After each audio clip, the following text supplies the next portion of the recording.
candy sounds. I'm drinking a poppy as well. The first thing that I wanted to say was one of my recent videos from a couple days ago with plastic crinkling.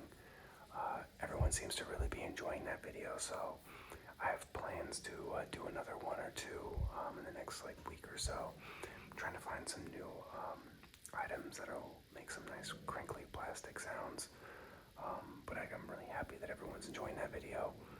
Let me know what kind of videos you guys are all liking, what kind of sounds and all those things. This is a very new channel and I'm trying to just keep it lo-fi, but make sure everyone's enjoying it and just doing things that you guys want to see and hear. So, let me know. Like I said, comments obviously are great, and then liking and subscribing obviously helps too.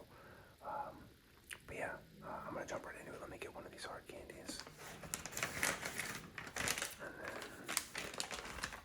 And then we'll talk through one of the Myrtles.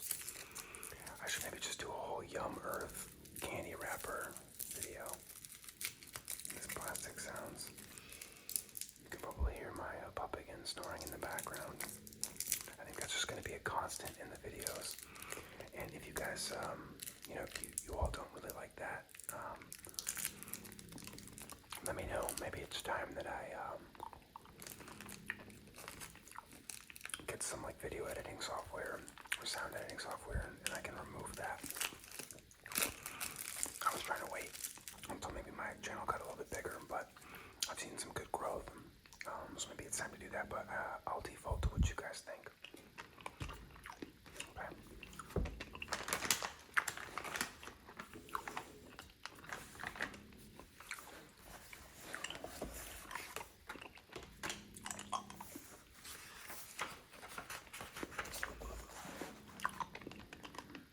Murder on the stage. Deductive Logico and Inspector Aretino saw a play in a theater in the woods, and Logico was surprised to discover it was an interactive, immersive whodunit, until he was informed that it was actually a crime scene. The director had been killed. The suspects are Earl Grey. Comes from a long line of Earl Greys. Yes, of the tea. No, he doesn't sign autographs, but he'll give you a free bag if you ask. 5'9", right-handed, light brown eyes, white hair, Capricorn. Sister Lapide, a nun who travels the world doing God's work on his dime. Her habit is cashmere and her habit is spending. 5'2", right-handed, light brown eyes, light brown hair, Cancer. Judge Pine, master of the courtroom, and possessed of a firm belief in justice as decided by her alone. 5'6", right-handed, dark brown eyes, black hair, and a Taurus. Our locations are the stage outdoors, made from wood from the surrounding trees, now in plank form. The front tree, like the front desk, but a tree. It's decorated so you know where to check in. The backstage woods, dark and spooky and perfect for surprise entrances. The weapons are a toxic program. It's lightweight. Not only are the bios toxic, but the ink is too. Poisoned popcorn, medium weight. Freshly popped and freshly poisoned too. Almond flavored. It's told almond flavored was a callback to an earlier part of this book where they were talking about some poison that tastes like almond. Kind of funny. A stage sword, medium weight. It's dulled a little for the safety of the performers, but not enough. Clues and evidence. Alright, so let's get to solving.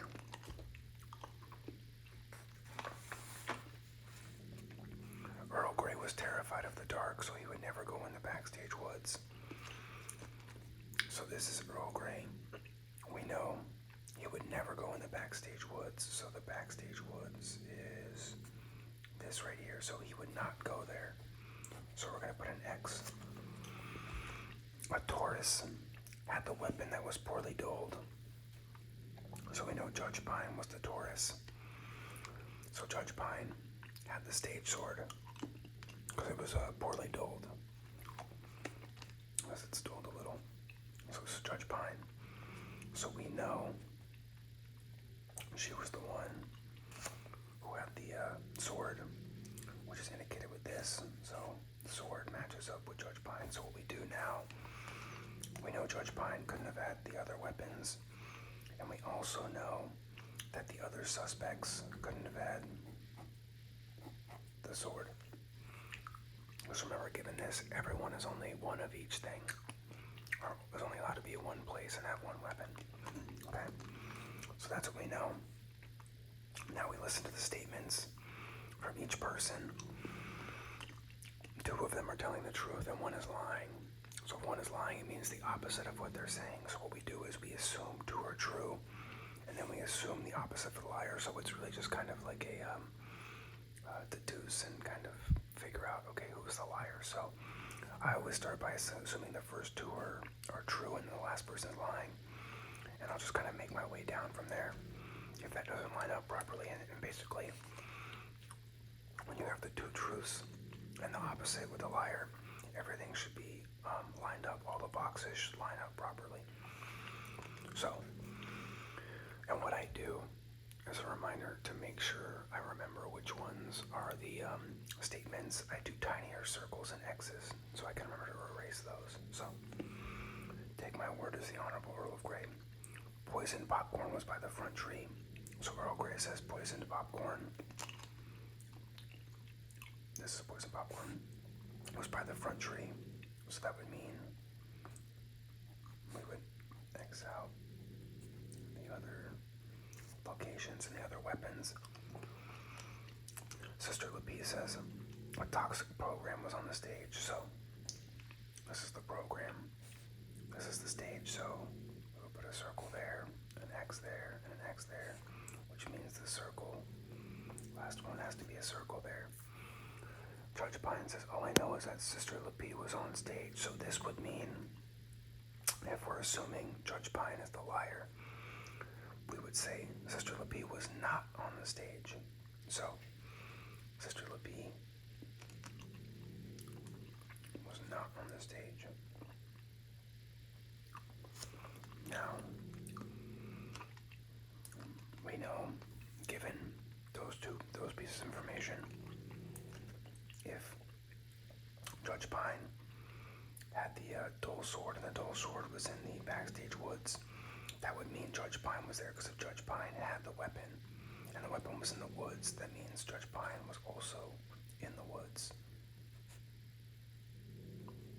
Which would then mean, because there's already two X's here, for Sister Lepee's location, we know she would then be there, and we would put an X there and a circle here. This looks like this might actually be true.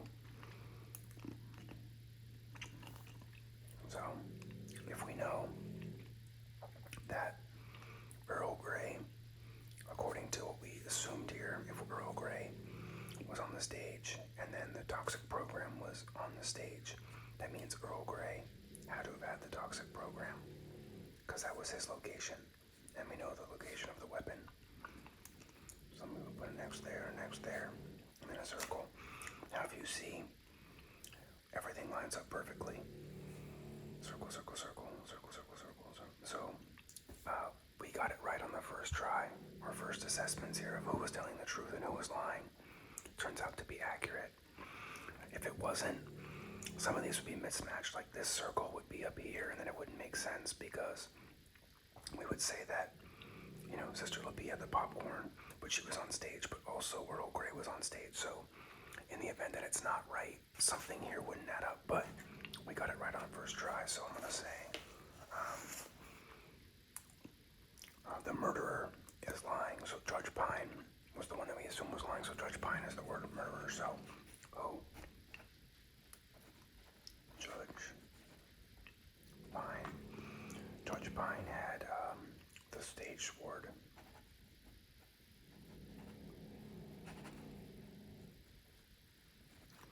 And she was in the backstage woods.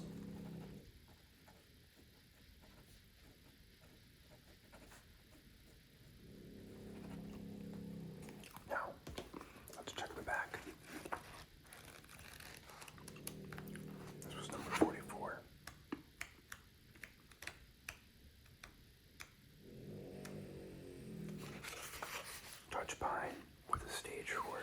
backstage woods, so we got it right. Alright, let's do another one. But first,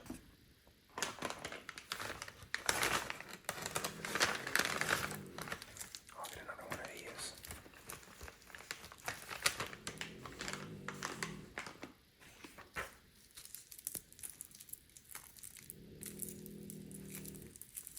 The snoring is really loud today from my little Frenchie, I'm sorry.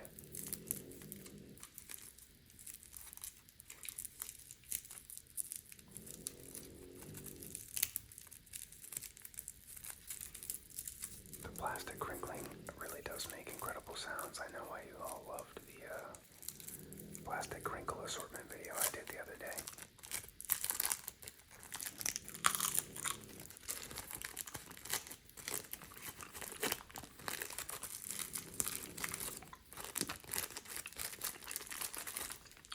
So good. Okay. I also think hand sounds are so underrated for an ASMR trigger.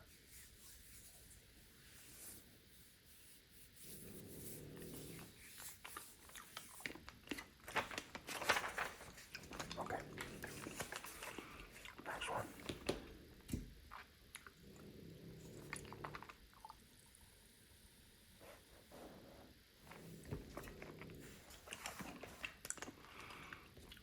Fade into a murder mystery.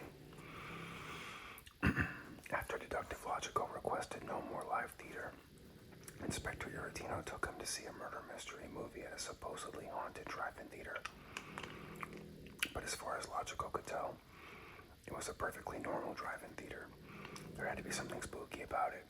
Maybe it was the fact that the ticket taker had been killed. A murder. Suspects, Editor Ivory, the greatest romance editor of all time. She invented the enemies to lovers genre, and she was the first person to put a naked man on the cover of a book. 5'6", left-handed, light brown eyes, gray hair, Scorpio. Superfan Smokey. He knows the shooting locations of every midnight mystery, but not how to make friends. 5'10", left-handed, dark brown eyes, black hair, Virgo. Silverton, the legend, an acclaimed actor of the golden age, now in his golden years. 6'4", right-handed, blue eyes, silver hair, Leo. Locations. The screen, outdoors. If you don't like the movie, turn on your lights and it'll get washed out. The concession stand, outdoors. You can get all the regular stuff, soda, cabbage, a raw egg, whatever. The box office, outdoors. It's a drive-through. They charge per car, so a lot of clowns come. Silly. Weapons.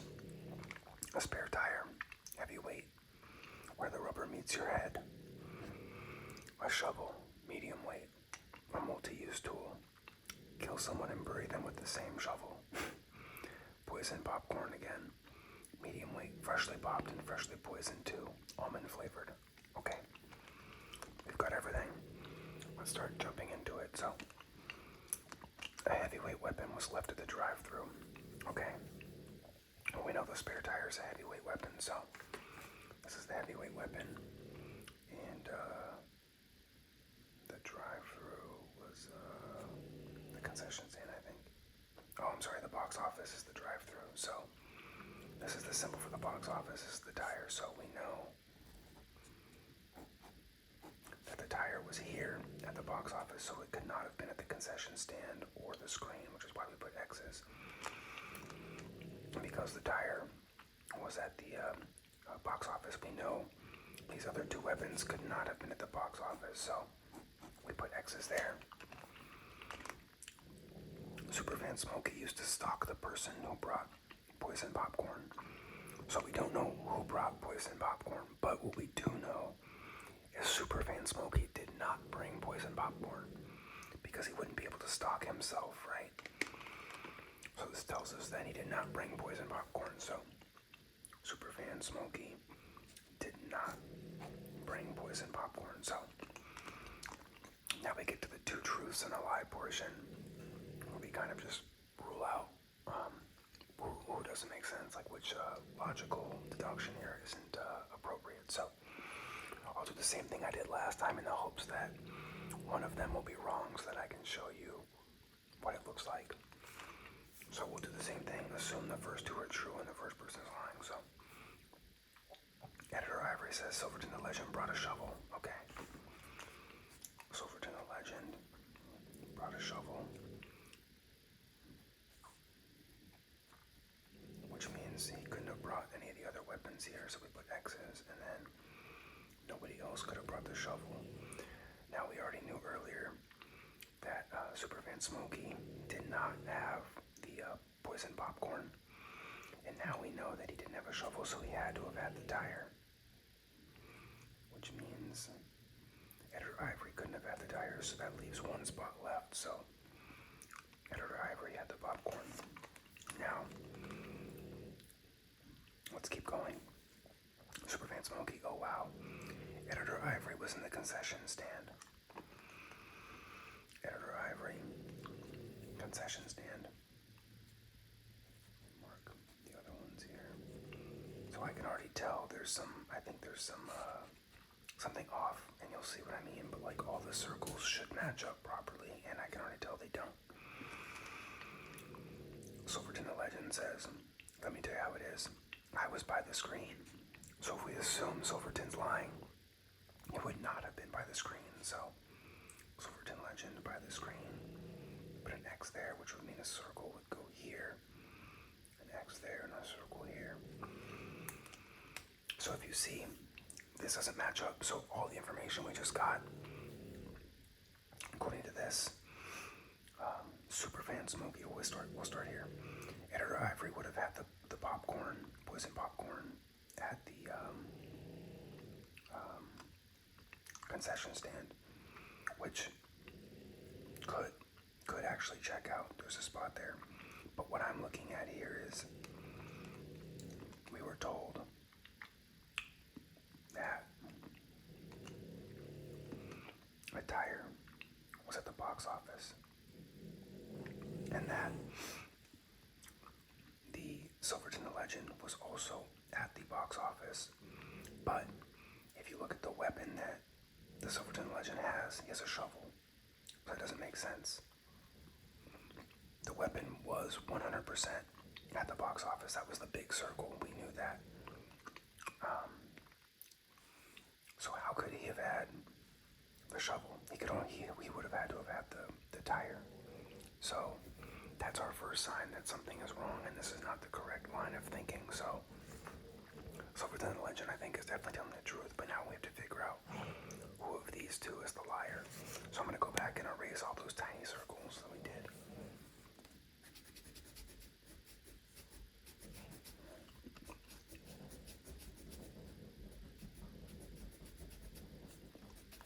You can probably hear my pup scratching herself.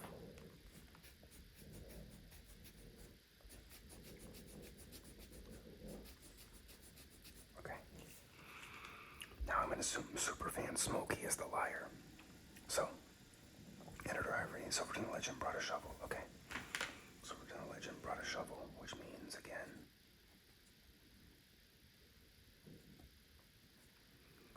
this would put us kind of back to where we were a second ago. Okay. So, we're assuming Superfan Smokey is the liar. Editor Ivory was in the concession stand. Okay. That's going to mean Editor Ivory was not in the concession stand. So we'll put an X there. Silverton Legend says, let me tell you this, I was by the screen. Okay. Silverton Legend says they were by the screen. Silverton Legend, so circle there. X, X, X, X. There's only one spot left here, so we'll put a circle. X, circle. So let's see if this makes sense. If Editor Ivory had the popcorn, let's go back to what we know about location. So we know that Superfan, or we're told that the tire was at the box office, and now we're saying that Superfan Smokey was at the box office, or had a tire. Which checks out. But he was not at the box office here. He was the concession stand. So we're told that he has a tire, and the tire was at the box office. But if we look at the location of where he was, he's not at the box office. This is where he would have been. So this is wrong. So we now know, because we've just deduced through trial and error, that Editor Ivory has to be the liar. So I'm going to go back and do this one last time. And everything should match up.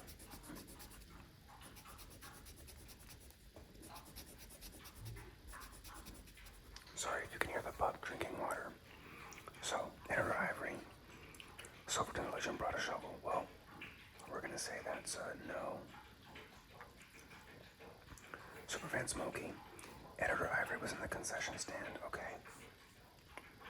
Circle. X. X. X.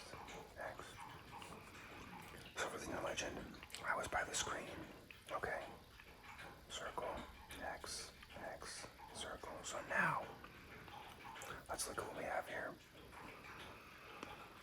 We know the tire was at the box office, and we're now being told that Superfan Smokey was the one at the box office. So Superfan Smokey had to have had the tire, because the tire was at the box office, and that's where Superfan Smokey was. Sorry, my pup is making a lot of noise right now. So we'll put a circle there, and an X, X, X, which leaves a circle here, X and the circle. So now if you take a look, I think this might all match up. So we've got Editor Ivory with a shovel at the concession stand, so we can put the shovel at the concession stand here. So, shovel, concession stand,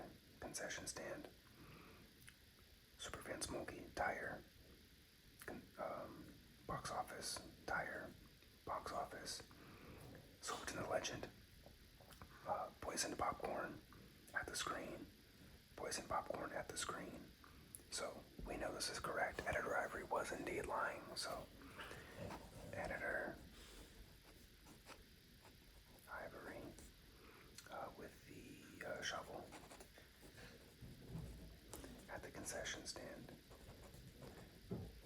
I don't even need to check this one because I know we're right because we tested everything, but we can just look just in case.